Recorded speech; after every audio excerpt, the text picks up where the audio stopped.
ప్రస్తుతం మనతో పాటు ఎన్బీసీ కులాల అధ్యక్షులు ఎంఎన్ నరహరి గారు ఉన్నారు. ఒక్కసారి వారితో మాట్లాడదాము. ఏదైతే కామారెడ్డి డిక్లరేషన్ కావచ్చు, లేకపోతే బీసీలకు 42% రిజర్వేషన్ ఏదైతే ఇస్తానని రాష్ట్ర ప్రభుత్వం చెప్పిందో, మరి ఇప్పటికీ కూడా పూర్తిగా కంప్లీట్ కాని పరిస్థితి. ఒక్కసారి వారి గురించి మాట్లాడదాం. చెప్పండి సార్, ఎట్లా చూస్తారు? 42% ప్రభుత్వం కల్పిస్తానన్నది ఇప్పటివరకు లేట్ పడుతుంది. ఏ రోజు అయితే వాళ్ళు ప్రభుత్వం రాకముందు బీసీ డిక్లరేషన్ను కామారెడ్డిలో ఏదైతే చెప్పారో, మాకు ఎంబీసీలకు మంత్రిత్వ శాఖ కూడా ఇస్తామని వాళ్ళు వాగ్దానం చేయడం జరిగింది.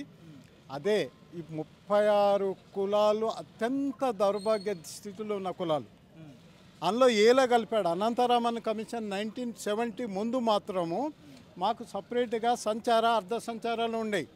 ఈ కులాలు ఏంటి, ఆ కులాలను తెచ్చి ఏ గ్రూపులో కలిపితే ఆ సేవ కులాల వృత్తి కులాలతో పోటీ పడలేని కులాలు మా దగ్గర మన ఎంబీసీలో ఉన్నాయి.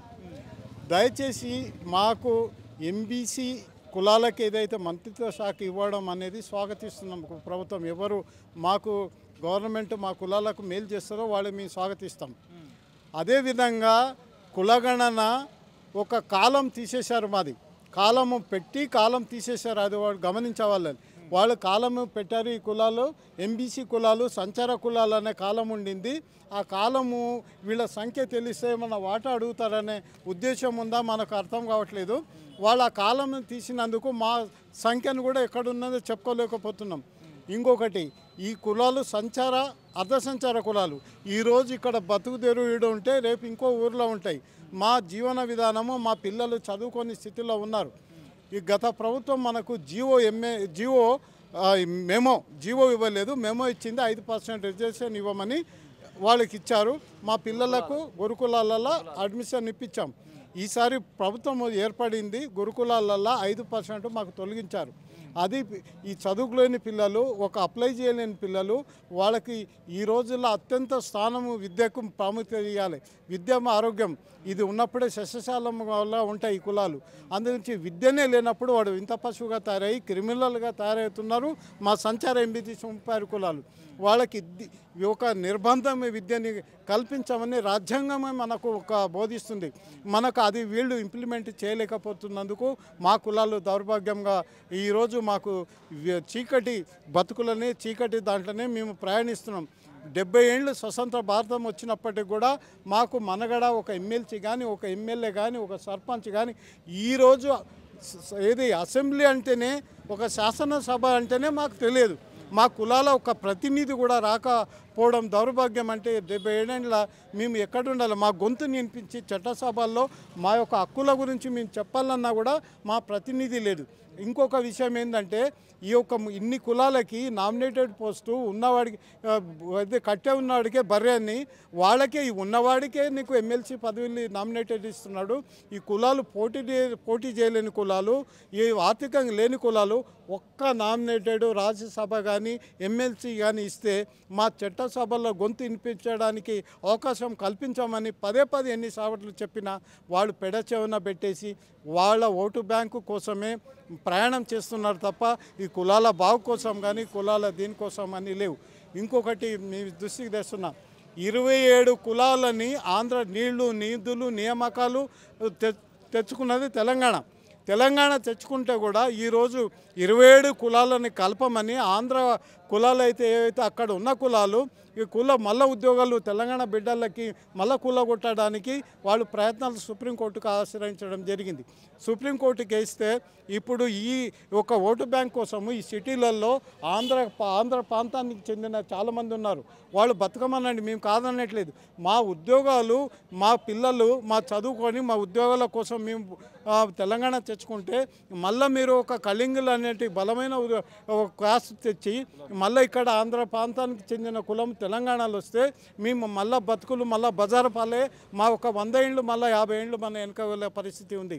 దయచేసి మీకు మనవి చేయడం ఏంటంటే, మీరు ఒక సోదర భావంతో ఈ ఇచ్చిన మనకు ఏవైతే ఉన్నాయో మన 27 కులాలు దయచేసి మీరు మానుకోండి. ఎందుకంటే తెలంగాణలో మీరు బతకండి, కానీ మా ఉద్యోగాల మా పిల్లల బతుకులని బజారు పాలు చేయొద్దని మేము మా కులాల నుంచి మనవి చేస్తున్నాం.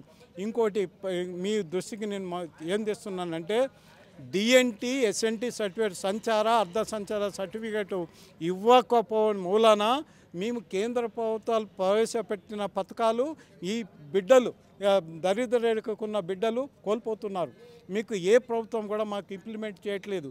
ఇక్కడ మన కేంద్ర ప్రభుత్వం కూడా ఒక లెటర్ పంపించినా కూడా వీళ్ళకి సపరేట్గా డిఎన్టీ ఇవ్వమని వీళ్ళు చెప్పడము రెండింటికి రేవడగా తయారవుతున్నాం. ఇక్కడ కేంద్ర ప్రభుత్వం చేయట్లేదు, ఇక్కడ తెలంగాణ ప్రభుత్వం చేయట్లేదు. అందు గురించి దయచేసి వెంటనే కేంద్ర ప్రభుత్వం ఏదైతే జారీ చేసిందో మీరు ఇవ్వమని డిఎన్టీ సర్టిఫికేట్ ఏదైతే ఎలిజిబుల్ ఉన్న కులాలు ముందు అది ఏడ్చి చావమనండి. ఎలిజిబుల్ అత్త దరిద్ర రేఖకు దిగువన ఈరోజు దొమ్మర క్యాస్ట్ ఒక తాడు మీద ఆడుతుంటుంది. ఒక పెద్దమ్మల వాళ్ళు ఆ చెర్ల కులతో కొట్టుకొని దౌర్భాగ్యం అంతటి కులాలు ఉన్నాయే మీకు కళ్ళు కనబడట్లేదా? వాళ్ళని ఎస్సీ ఎస్టీలో చేర్చే కులాలు చాలా అనేకంగా బీసీలో పాడైనాయి. అందు గురించి ఆ కులాలు మూవ్ చేయండి. ప్రతి ఒక్కరు ఇంకొకటి ఏంటంటే నాకు మీ ద్వారా మనవి చేస్తున్నా, ముద్రాజు వాళ్ళు నేను సోదరులే, నేను కాదనట్లేదు. ముద్రాజు కులాలు అత్యంత సంఖ్య ఉన్న బలము, వాళ్ళకు ఆర్థికంగా ఉన్నవాళ్ళు. మాకు ఏల కల్పమని పదే వాళ్ళు చేయడానికి నేను వాళ్ళకి మనవి చేస్తున్నా, పదే మనవి చేస్తున్నాను. ఎందుకంటే మా భిక్షాటన కులాల్లో మీరు ఈ పెద్ద సంఖ్య కులాలు తెస్తే మా కులాలు ఎక్కడ బతకాలో మేము ఏం చేయాలి? అది ఒకసారి మీరు ప్రత్యేకంగా రిజర్వేషన్ తీసుకోండి, మేము కాదనట్లేదు. మా ఒక ఏల కల్పమని పదే కులాలు ఏల కల్పమని అంటే ఏల ఉన్న కులాలని మీరు ఆగం చేయడానికైనా కాదా? మీరు మా గురించి మీరు ఆలోచించట్లేదు. మీ యొక్క ప్రయోజనం ఓటు బ్యాంక్ ఉంచే ప్రయోజనం కోసం మాట్లాడుతున్నారే. అడకతిన్న కులాలు కూడా మీరు వచ్చి అందులో కలుస్తామంటే మేము ఎక్కడ పోవాలయ్యా? మీరు ఒక్కసారి ఏ కులమైనా కూడా ఈరోజు ప్రతిగా స్టేట్మెంట్ చూస్తున్నాము. ప్రతి వాడు వచ్చి నాకు ఏసీలో ఏని డి నుంచి ఏల గలుపు ఏల ఉన్నది 7%. 7% కూడా మాకు ఇంకోటి 13 కులాలు కొత్త కులాలు కూడా కలిపింది 13 కులాలు చేరినా కూడా మా పర్సెంటేజ్ 7 మారింది, 7 ఉంది. అందుగురించి దయచేసి ఏంటంటే కేంద్ర ప్రభుత్వం కానీ ఏదైతే ఇంప్లిమెంట్ డిఎన్టీ సర్టిఫికేట్ అమలు చేయాలి. మా ఒక వాటా ఇప్పుడు ఓబీసీలో జస్టిస్ రేణుక కమిటీ నీకు ఏ కేటగిరీ చేయమన్నది. కేటగిరీ సోఫార్ ఇంతవరకు కేటగిరీ చేయట్లేదు. వాళ్ళు కాలయాపన చేస్తున్నారు. ఒక 4-5 కులాలు భారతదేశంలో 4-5 కులాలలే ఐఏఎస్ కానీ ఐపీఎస్ కానీ అన్ని ఉద్యోగాలు వాళ్ళు ఎత్తుకపోతున్నారు. మేమేం కావాలో చెప్పండి. నీ కేటగిరీ నీకు పార్లమెంటులో అంత మెజార్టీ ఉన్నప్పటికీ మీరు ఇంప్లిమెంట్ ఈడబ్ల్యూఎస్ కోట ఆగా మేఘాల మీద ఈడబ్ల్యూఎస్ చేశారే. మళ్ళీ దీన్ని వాట్ అబౌట్ ఈ మనకు ఇది చేయడము మన ఏబిసిడి కేటగిరీ దయచేసి ఇమ్మీడియట్గా ఇంప్లిమెంట్ చేయాలి. రేణుకా కమిటీ ఇంప్లిమెంట్ చేయాలి. ఈ కులాలకి మేము భారతదేశంలో విడిచిపెట్టిపోదామా? మా కులాలు ఏం కావాలనేది మీరు ప్రశ్నించుకోండి. ప్రతి పాలకులు కానీ ప్రభుత్వాలు కానీ ఇది ఒక చిత్తశుద్ధితో మీరు పనిచేయాలని పదే ఈ యొక్క కులగణన జరుగుతున్నది కదా, అది పూర్తిగా మా కులాల దగ్గర చేరలేదు. మనవి మేము సుమోటోగా ఈ ఎన్ని కులాలు వెనుకబడి ఉన్నాయో ఇంతవరకు ఆశామాషగా టీచర్లను ఏదో వేశారు. ఇంతవరకు నేను చెప్తున్నాను, నా దగ్గర ఇంతవరకు సర్వే జరగలేదు. గుర్తుంచుకోండి, ఒక రాష్ట్ర అధ్యక్షుడిగా ఉన్నా నేను హైదరాబాద్లో నా సర్వే నెంబరు ఇంతవరకు స్టిక్కర్లు లేదు, సర్వే చేయలేదు. అంటే అట్లాగా మీరు కాలయాపన చేసి అట్లా మిస్ చేస్తే మీకు సంఖ్య కూడా కరెక్ట్గా సంఖ్య తెలియదు.